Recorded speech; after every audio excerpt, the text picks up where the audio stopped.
Voici les 12 dernières heures d'actualité mondiale en 2 minutes et 10 titres. Première France. Paris vit un week-end sous haute tension, métro ralenti, RER perturbé, grève et travaux qui paralysent la mobilité et force commerce, événements et services publics à improviser. Malgré le chaos, le Téléthon fédère dons, bénévoles et initiatives solidaires. Deuxième États-Unis.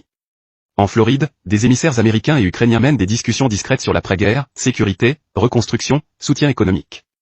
Washington conditionne tout progrès à des gestes concrets de Moscou, cherchant un équilibre entre pression et diplomatie. Troisième Allemagne. Le Bundestag valide une réforme ambitieuse du service militaire pour renforcer les capacités de défense. Entreprises, lenders et filières industrielles devront intégrer de nouveaux cursus, accélérer la formation et multiplier les partenariats publics-privés pour suivre le rythme. Quatrième Chine.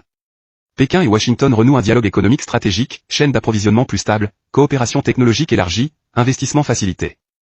L'objectif est clair, calmer les marchés, compenser les tensions et garantir une reprise durable des échanges. Cinquième Japon.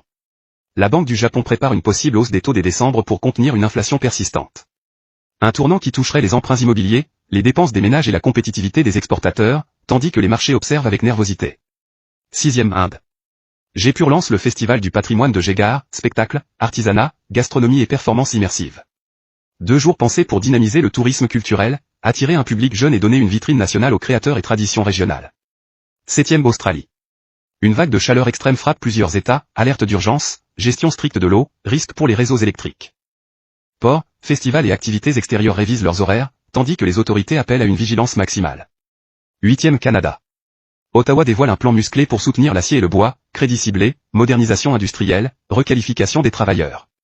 Objectif, protéger l'emploi régional, renforcer la compétitivité face à la pression internationale et stabiliser les filières clés. Neuvième Brésil. Les nouveaux chiffres de l'IBGE montrent un net ralentissement économique au 3e trimestre. Entreprises, banques et analystes revoient leur scénario de consommation, anticipant une transition délicate vers 2026 et une prudence accrue dans les investissements. 10e Royaume-Uni. Télécom Plus discute le rachat de la division grand public d'un fournisseur d'énergie. Une opération qui pourrait remodeler le marché domestique, accélérer la concurrence et obliger les acteurs du secteur à revoir en urgence leur stratégie commerciale. On se retrouve demain pour un nouveau résumé express. Pense à t'abonner.